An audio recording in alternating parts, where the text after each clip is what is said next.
ओम ओम शिवोहम शिवोहम शिवोहम। ओम सच्चिदानंद रूपाय विश्वोत्पत्त्यादिहेतवे तापत्रय विनाशाय श्रीकृष्णाय वयं नमः। श्रीकृष्णाय वयं नमः। ओम अखंडानंद बोधाय शिष्य संतापहारिणे सच्चिदानंद रूपाय तस्मै श्री गुरवे नमः। तस्मै श्री गुरवे नमः। तस्मै श्री गुरवे नमः।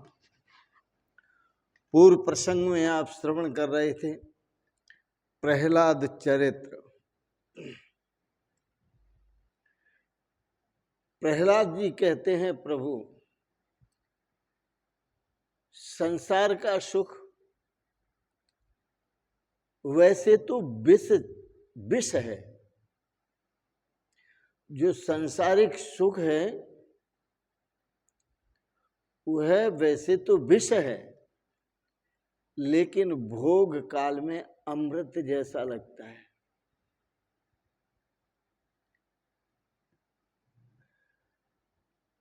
आपने इस संसार को इतना सुंदर बनाया क्यों?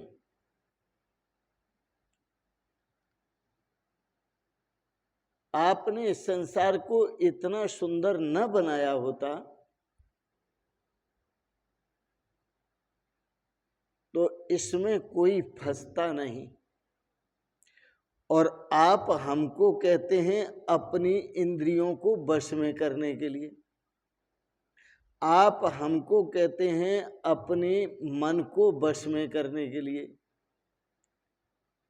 आप हमको कहते हैं अपने पर संयम करने के लिए।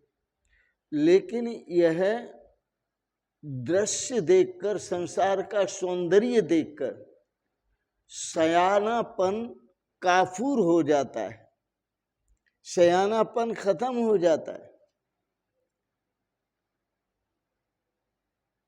अब आप विचार करें, परमात्मा ने इस संसार को जो बनाया वो बहुत सोच समझ कर बनाया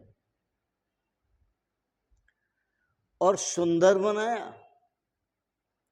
और इस संसार को सोच समझकर बनाया, सुंदर बनाया, इसलिए बनाया कि मेरी जो संतान है वो सब सुखी रहे। इसलिए गीता दर्शन में कहा, सह यज्ञा प्रजा सृष्ट्वा पुरोवाच प्रजापति। भगवान ने जब सृष्टि की तो सुंदर संसार की रचना की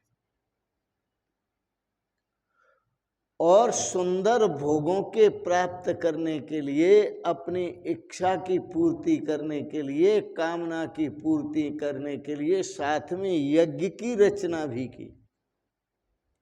सह यज्ञा प्रजा सृष्ट्वा पुरोवाच प्रजापति। फिर ब्रह्मा जी ने कहा, अनेन प्रश्विश्वद्धम एषवो अस्तिष्ट कामधुक। इससे आप अपनी इच्छाओं को पूरा करें, कामनाओं को पूरा करें, आवश्यकताओं को पूरा करें इस यज्ञ से।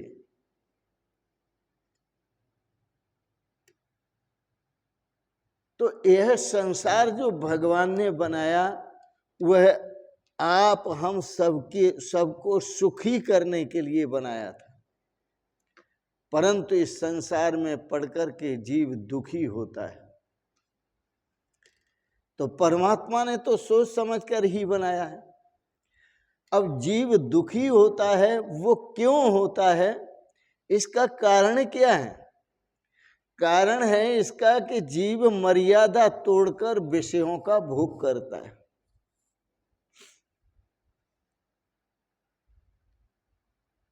और मर्यादा तोड़कर विषयों का जब भोग करता है तो वह दुखी हो जाए तो इसमें परमात्मा का क्या दोष है? नरसिंह भगवान प्रहलाद को समझा रहे हैं कि जीवों को सुखी करने के लिए ही मैंने सुंदर संसार की रचना की है, सुंदर पदार्थों की रचना की है, और संसार में जितने भी सुंदर सुंदर साधन है सबकी मैंने रचना की है जीवों को सुखी करने के लिए। मनुष्य यदि मर्यादा पूर्वक अमर्यादा पूर्वक जीता है और आसक्ति पूर्वक पदार्थों का उपभोग करता है तो दुखी होता रहेगा, उसका दुख जा नहीं सकता। इसमें मेरा क्या दोष है? मर्यादा पूर्वक पदार्थों का, विषयों का उपभोग करने से मनुष्य सुखी होता है। तो जो मर्यादा पूर्वक विषयों का और संसार की सौंदर्य का उपभोग करता है वही सुखी होता है, दूसरा नहीं। तो विषयों के उपभोग के समय मनुष्य को यह भूलना नहीं चाहिए कि हमारा निर्माता और जगत का निर्माता परमात्मा है, भगवान है। संसार को त्याग कर कहाँ जाएगा मनुष्य? यदि संसार को छोड़ दें तो कहाँ जाएगा?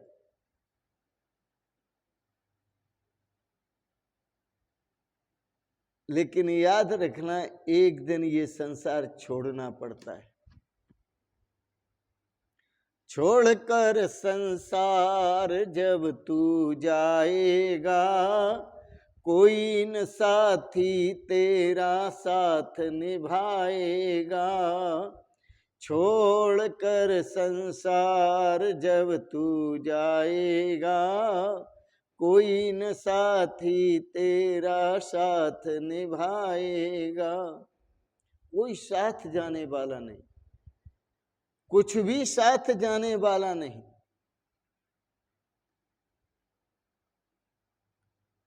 इसलिए यह निश्चय करो कि मैं भी रहूंगा और संसार भी रहेगा। पर संसार को भोग दृष्टि से मत देखो, संत समझा रहे हैं। संसार को भोग दृष्टि से मत देखो, संसार को देखना है तो भगवत दृष्टि से देखो। जो संसार को भोग दृष्टि से देखता है वह संसार में दुखी होता है, और जो संसार को भगवत दृष्टि से देखता है वही संसार में सुखी होता है। अरे मनुष्य, तू दूसरों को सुधारने में लगा हुआ है लेकिन अपने को नहीं सुधारता। अरे सुधारक जगत के चिंता मत कर यार, तेरा मन ही जगत है, पहले इसे सुधार। अपने मन को सुधारो। मन के अंदर अमर्यादा का वास न हो, मन के अंदर आसक्ति का वास न हो। मन मर्यादा में रहे, और मर्यादा पूर्वक यदि मनुष्य इस संसार में जीता है तो सुखी होता है।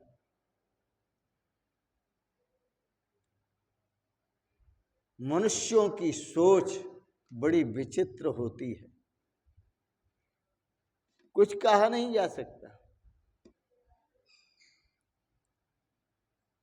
कुछ मंद बुद्धि,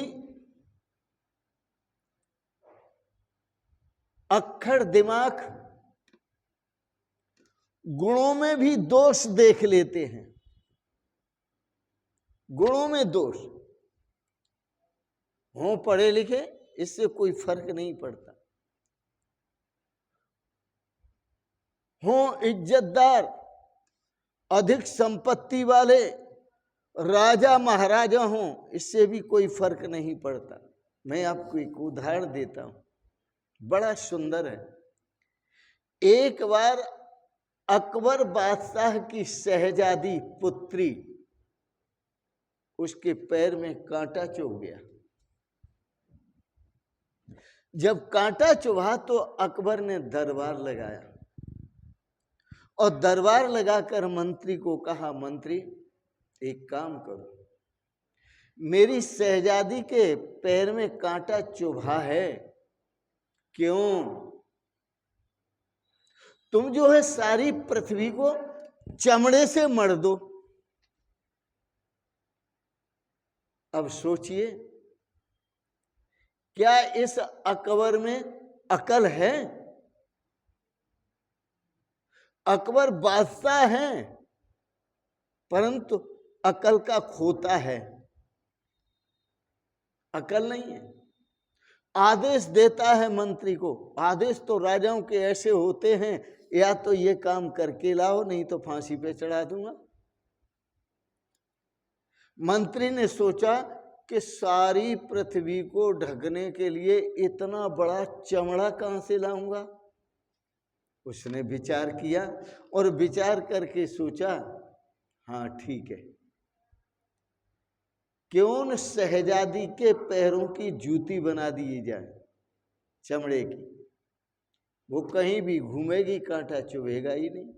सारी पृथ्वी पर घूमे, कितना ही कांटे पड़े, कांटा नहीं चुभेगा। वो सुंदर शहजादी के लिए जूती बना करके ले आया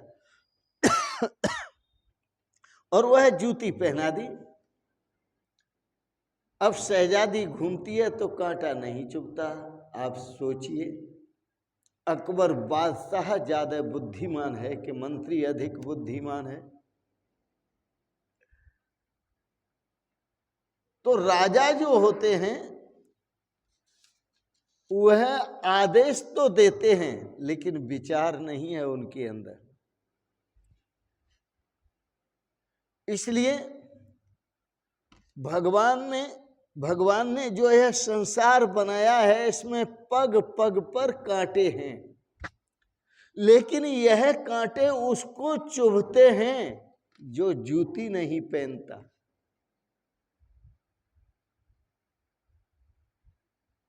और जो जूती पहन लेता है वो कांटों से बच जाता है।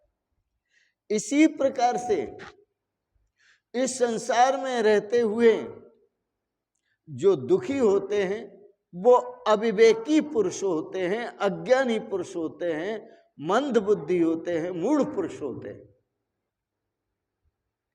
लेकिन विवेकी पुरुष तो विवेक रूपी साधन रखता है साथ में, वैराग्य रूपी साधन रखता है साथ में।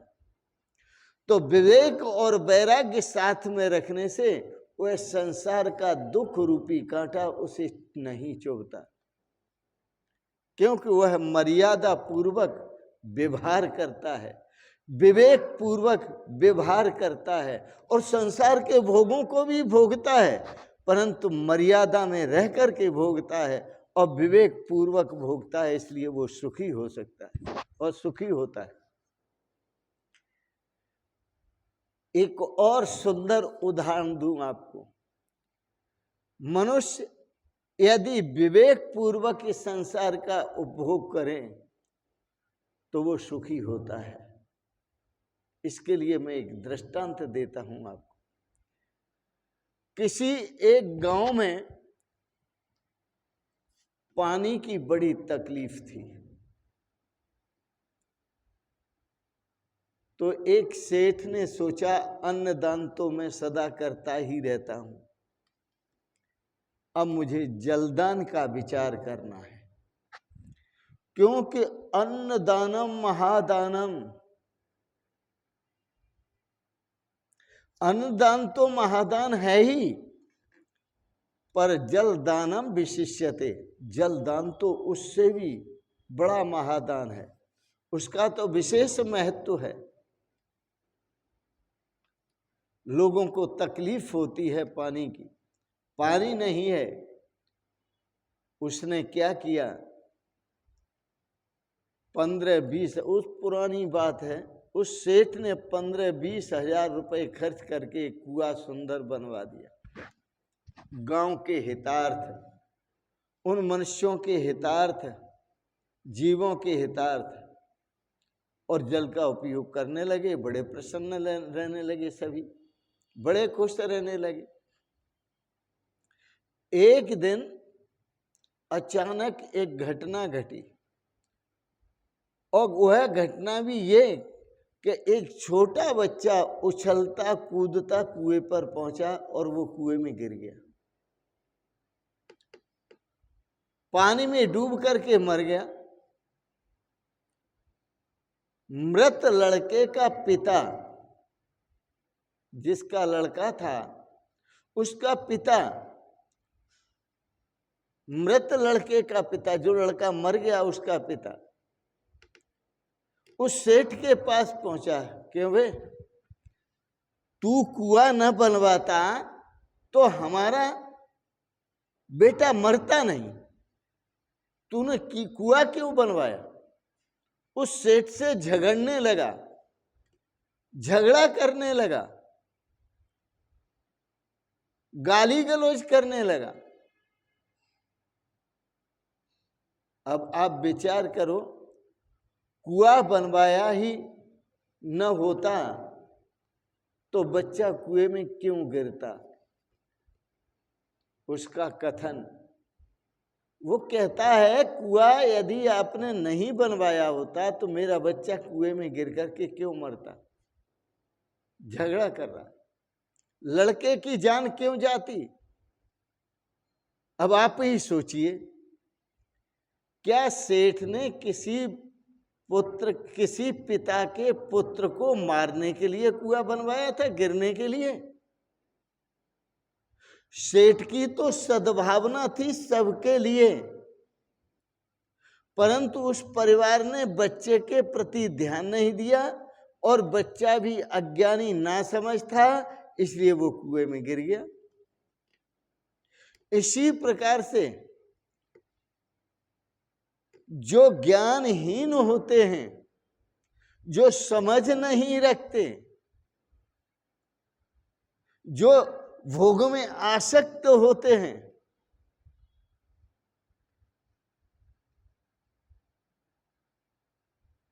जिनको आसक्ति में विवेक नहीं रहता, उनका विवेक खो जाता है, ऐसे व्यक्ति इस संसार रूपी कुएं में गिर करके मरते हैं। पर भगवान ने यह जो संसार रूपी कुआं जो बनाया है, वो जीवों के मरने के लिए नहीं बनाया, तरने के लिए बनाया है। सारी सुविधाएं दे दी हैं,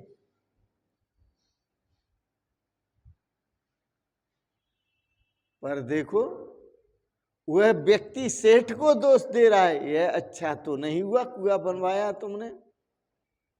अब इसमें विचार करो, सेठ का क्या दोष है? यह संसार भी कुआं है, और यह किसी को डुबाने के लिए नहीं है, और जो जगत सेठ परमात्मा है उसने इस संसार रूपी कुएं का निर्माण किया है। लोग कहते हैं कि संसार रूपी कुएं को रचा ही नहीं होता तो लोग इसमें क्यों फंसते? रचाने वाले की गलती है, क्यों रचा? प्रहलाद जी कहने लगे, प्रभु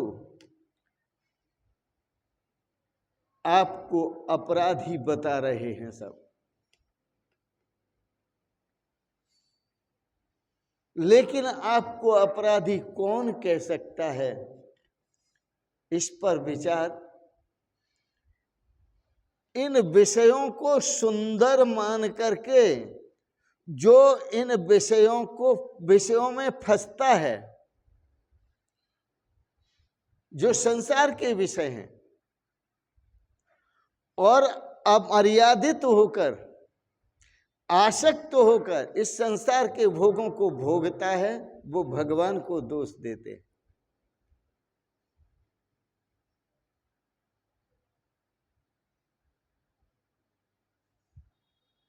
इसलिए प्रहलाद जी कहते हैं, प्रभु आप हमें ये समझाइए अब कि हम इस संसार रूपी कुएं से कैसे मुक्त हों। हमारा मन कभी इस संसार रूपी कुएं में न फंसे और इस संसार रूपी कुएं में गिरने से हम बच सकें। नरसिंह भगवान से प्रार्थना करते हैं, प्रहलाद जी ऐसा कोई उपाय बताइए।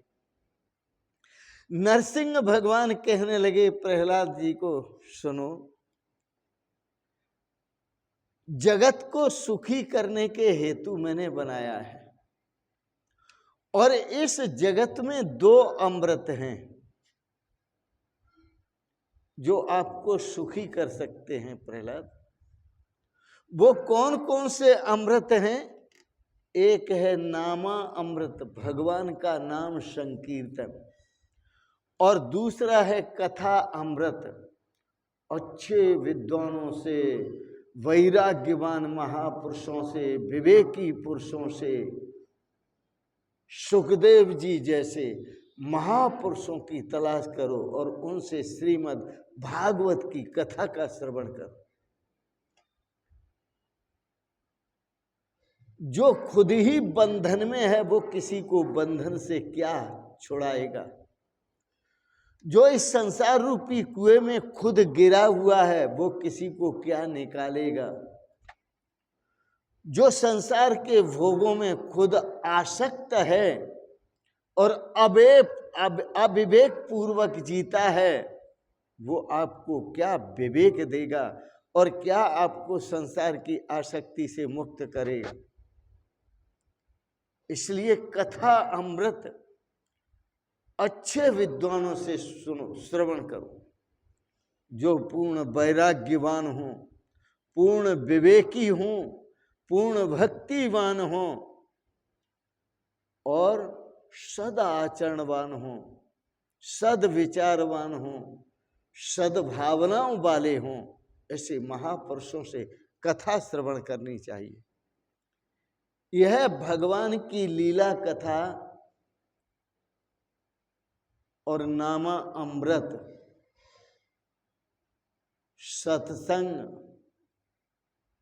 सत्संग जान निधना न पितारयंती। संत महापुरुष जो होते हैं, विवेकी पुरुष होते हैं, ऋषि मुनि होते हैं, वो आपको ताड़ते हुए, मारते हुए भी संसार सागर से तारते हैं।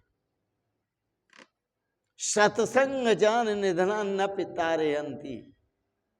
आप सत्संग में जाते हैं, संत आपको बहुत कुछ कह जाते हैं, आपको लगता है कि अच्छी पिटाई हो रही है, लेकिन आपकी पिटाई नहीं हो रही है। संतों की सद्भावना आपके प्रति बहुत है, वो आपको भगवान की कथा अमृत का पान करा रहे हैं, लीला अमृत का पान करा रहे हैं, गुणा अमृत का पान करा रहे हैं, नामा अमृत का पान करा रहे हैं और भगवान के स्वरूपा अमृत का पान करा रहे हैं। किस लिए? आपका उद्धार हो, आपका कल्याण हो। भगवान की लीला कथा मोक्ष की दाता है। संसार से, संसार के दुखों से, संसार दुख क्षतिमा तनुष्य, भगवान की जो लीला कथा है, यह जो सत्संग है, वह संसार के सारे दुखों को नष्ट करने वाला है। इसलिए भगवान की कथा श्रवण करो, पर अच्छे वैराग्यवान। इसलिए तो सुखदेव जी से राजा परीक्षित ने कथा सुनी थी। सुखदेव जी साक्षात शंकर भगवान का अवतार हैं। वो है पूर्ण वैराग्यवान हैं, पूर्ण ज्ञानवान हैं और पूर्ण भक्तिवान हैं, पूर्ण विवेकवान हैं और आसक्ति से सदा रहित है, किसी में उनकी आसक्ति नहीं है।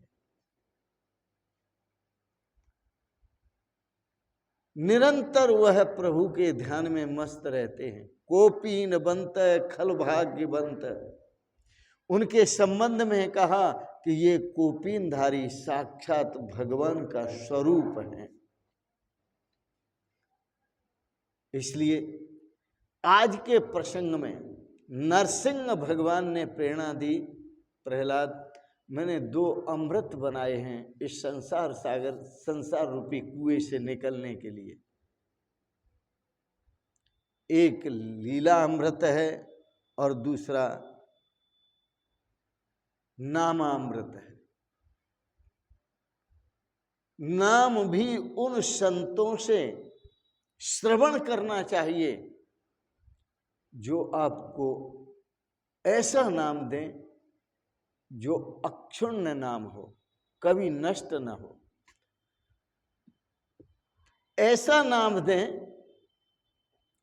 कि आप सो रहे हैं, जग रहे हैं, चल रहे हैं, खा रहे हैं, पी रहे हैं और नाम चल रहा है। नाम की लड़ी टूटनी नहीं चाहिए। इसलिए आज का संदेश नामा अमृत पान करने का और भगवान की लीला कथा अमृत का पान करने का है। आप बड़े प्रेम से भगवान की लीला कथा अमृत का और नामा अमृत का पान करें। इन शब्दों के साथ ही वाणी को विराम दूंगा। कथा अमृत पान करने में ही कल्याण है। लीला अमृत, कथा अमृत, नामा अमृत पान करने में ही जीव का उद्धार है। और आपके लिए बहुत बहुत मंगलमयी शुभकामनाएं। भगवान आपको सपरिवार सदा स्वस्थ और सुखी रखे। आप का मन सदा भगवान के चरणों में लगा रहे। आपको बहुत बहुत शुभकामनाएं, बहुत बहुत आशीर्वाद, बहुत बहुत प्रणाम प्रणाम प्रणाम। शिवोहम शिवोहम शिवोहम।